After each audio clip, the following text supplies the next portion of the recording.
नमस्कार।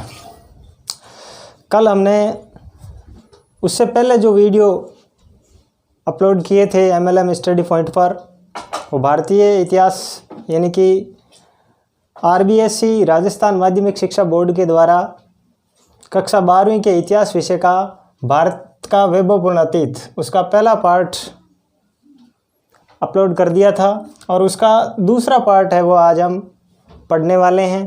पहले पार्ट में हमने ब्राह्मण साहित्य के बारे में पढ़ा था, जिसमें हमने ऋग्वेद, यजुर्वेद, सामवेद, अथर्ववेद, इसके अलावा उपनिषद, ब्राह्मण ग्रंथ आदि के बारे में अध्ययन किया था।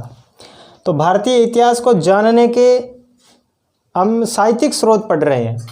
पहले हमने ब्राह्मण साहित्य पढ़ा, आज हम पढ़ रहे हैं बौद्ध साहित्य। तो भारतीय इतिहास को जानने में बौद्ध साहित्य का भी महत्वपूर्ण योगदान है। तो आज का हमारा विषय रहेगा बौद्ध साहित्य।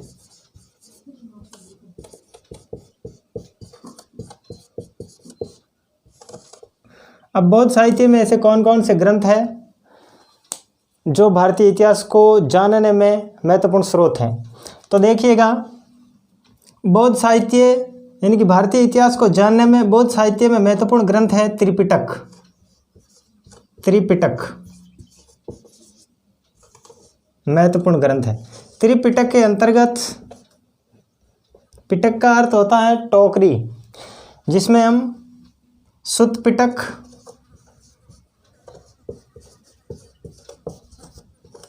विनय पिटक और अभिधम पिटक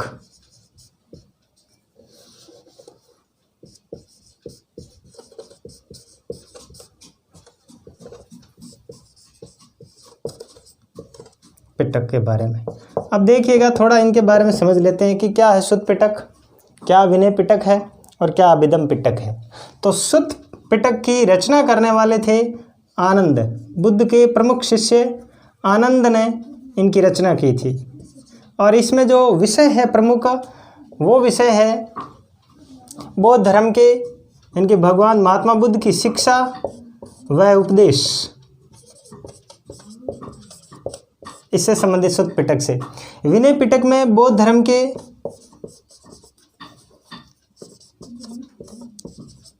नियम व विनियम, यानी कि बौद्ध संघ में प्रविष्ट होने के क्या नियम रहेंगे, क्या विनिमय रहेगा, उसके बारे में नियम विनियम। अभिधम पिटक में, और बात करें इसकी रचना करता, वो था उपाली। तो उपाली ने विनय पिटक की रचना की। विनय पिटक में बौद्ध धर्म के नियम और विनिमय। अभिधम पिटक की रचना मोगलीपुत्तिश ने की थी। मोगलीपुत्तिश ने, इसमें दार्शनिक पक्ष का विवेचन किया गया है। दार्शनिक पक्ष का विवेचन है। तो बौद्ध साहित्य में सबसे महत्वपूर्ण योगदान भारतीय इतिहास को जानने का त्रिपिटक है। त्रिपिटक में सुत्त पिटक, विनय पिटक और अभिधम पिटक है। सुत्त पिटक की रचना आनंद ने की थी और इसमें यानी सुत्त पिटक से संबंधित विषय हैं वो शिक्षा और उपदेश। किसके शिक्षा और उपदेश? भगवान बुद्ध के शिक्षा और उपदेश। विनय पिटक की रचना उपाली ने की और इसमें बौद्ध धर्म के नियम और विनिमय है। अभिधम पिटक, इसकी रचना मोगलीपुत्तिश के द्वारा की गई और इसमें दार्शनिक पक्ष का विवेचन किया गया है। यद्यपि हम कहें सुत्त पिटक को बौद्ध धर्म का विश्वकोश कहते हैं। सुत्त पिटक को बौद्ध धर्म का विश्वकोश, एनसाइक्लोपीडिया ऑफ बुद्ध, यानी एनसाइक्लोपीडिया भी कहते हैं, विश्वकोश। तो बौद्ध धर्म का विश्वकोश किसे कहा जाता है? सुत्त पिटक को कहा जाता है। इसके अलावा इनके महत्वपूर्ण ग्रंथ है, बौद्ध धर्म से संबंधित दूसरा महत्वपूर्ण ग्रंथ है वो है जातक कथाएं। भारतीय इतिहास को जानने का दूसरा बौद्ध साहित्य प्रमुख है वो, दूसरा बौद्ध ग्रंथ है वो जातक कथाएं हैं। जातक कथाएं। क्या है जातक कथाएं? तो जातक कथाएं भगवान बुद्ध के पूर्व जन्म की कथाएं। इसमें यह भगवान या महात्मा बुद्ध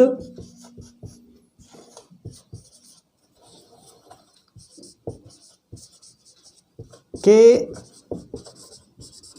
पूर्व जन्म की कथाएं इसमें संग्रहित है। जातक कथाओं में भारतीय इतिहास को जानने का दूसरा महत्वपूर्ण साहित्य है। इसकी संख्या अगर बात करें जातक ग्रंथों की या जातक कथाओं की संख्या की बात करें तो आपकी बुक के अनुसार 549 है इनकी संख्या, जो किससे संबंधित है? भगवान बुद्ध के पूर्व जन्म की जितनी भी दंत कथाएं किंवदंतियां हैं वो सारी की सारी जातक कथाओं में लिखी गई हैं। इसको आप नोट डाउन करें ये वाला।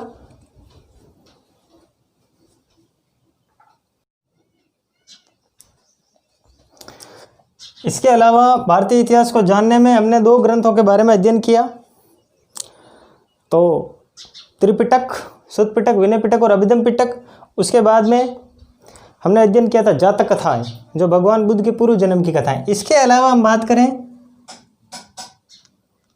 अन्य पाली भाषा में रचित अन्य ग्रंथ, मिलिंद पन्हो, दीपवंश, महावंश, इनके बारे में। मिलिंद पन्हो क्या है? तो ध्यान रहे, मिलिंद पन्हो बौद्ध भिक्षु नागसेन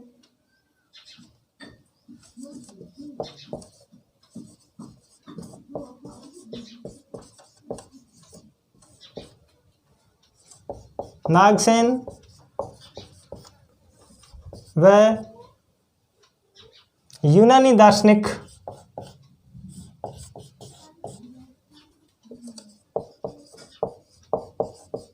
मिनेंडर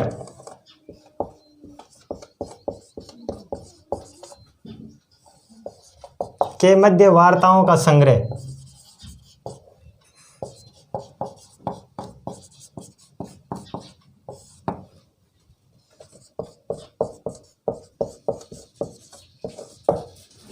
मिलिंद पन्हो क्या है? बहुत ही इंपॉर्टेंट प्रश्न है बोर्ड एग्जाम की दृष्टि से। मिलिंद पन्हो क्या है? तो मिलिंद पन्हो बौद्ध भिक्षु नागसेन और यूनानी दार्शनिक मिनेंडर के मध्य वार्ताओं का संग्रह। इनके मध्य जो बातचीत हुई थी उनका संग्रह क्या कहलाता है? मिलिंद पन्हो। ठीक है, नागसेन और मिनेंडर के प्रश्न उत्तर, मिलिंद पन्हो। दीपवंश और महावंश पाली भाषा में रचित, ये भी यद्यपि तीनों भी पाली भाषा में है, तो पाली भाषा में रचित ग्रंथ है ये। दीपवंश और महावंश में सिंहल द्वीप की जानकारी हमें मिलती है। सिंहल द्वीप में भारतीय बौद्ध था। ये भारतीय बौद्ध धर्म के जो लोग थे वो कितने फले फूले, कहाँ तक फैला, उसकी सारी की सारी जानकारी हमें दीपवंश और महावंश से मिलती है। सिंहल द्वीप का मतलब आधुनिक श्रीलंका। तो श्रीलंका में बौद्ध धर्म का प्रचार प्रसार कैसे हुआ उसके बारे में सारी जानकारी मिलती है। तो ये पाली भाषा। पाली भाषा के अलावा संस्कृत की बात करें तो कुछ ऐसे ग्रंथ भी हमें मिल जाते हैं जो संस्कृत लिखे गए हैं और उसमें भी जानकारी किसकी मिलती है? बौद्ध धर्म की जानकारी मिलती है। और बौद्ध धर्म में भी ये सारे ग्रंथ इतिहास को जानने के महत्वपूर्ण स्रोत हैं। बात करें संस्कृत भाषा के ग्रंथ,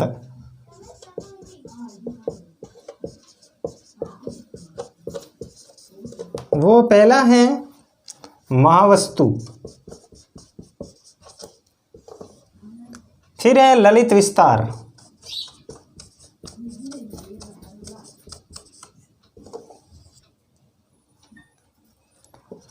महावस्तु में भगवान बुद्ध के जीवन चरित्र की कथा लिखी गई है। जीवन चरित्र, ऑटोबायोग्राफी महावस्तु में लिखी गई है। संस्कृत भाषा में महात्मा बुद्ध के जीवन चरित्र पर आधारित है। और ललित विस्तार में महात्मा बुद्ध को एक दैवीय पुरुष के रूप में निरूपित किया गया है। ललित विस्तार में बुद्ध को देवीय शक्ति के रूप में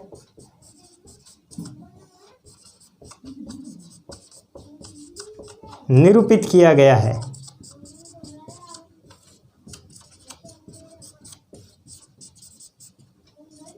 तो बहुत इंपॉर्टेंट प्रश्न ये बन जाता है कि किस पुस्तक में महात्मा बुद्ध को देवी शक्ति के रूप में निरूपित किया गया है, तो वो पुस्तक रहेगी आपके ललित विस्तार। तो ललित विस्तार में महात्मा बुद्ध को किसके रूप में निरूपित किया गया है? देवी शक्ति के रूप में निरूपित किया गया है। इसके अलावा अगर हम बात करें तो कुछ और पुस्तकें भी हमें मिल जाती हैं संस्कृत भाषा की।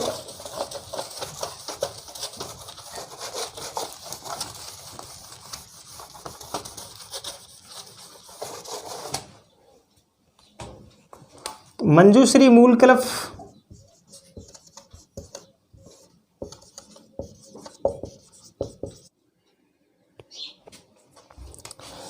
अश्वघोष,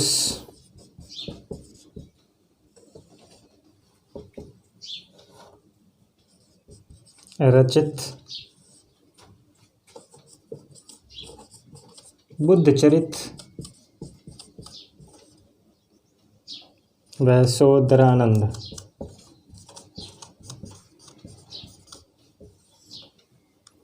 इन ग्रंथों से भी ऐतिहासिक जानकारी हमें प्राप्त होती है। इसके अलावा बौद्ध ग्रंथ एक और दिव्यावदान से हमें बौद्ध ग्रंथों के वीरोचित और सत्कर्मों का वर्णन है। वीरोचित और सत्कर्मों का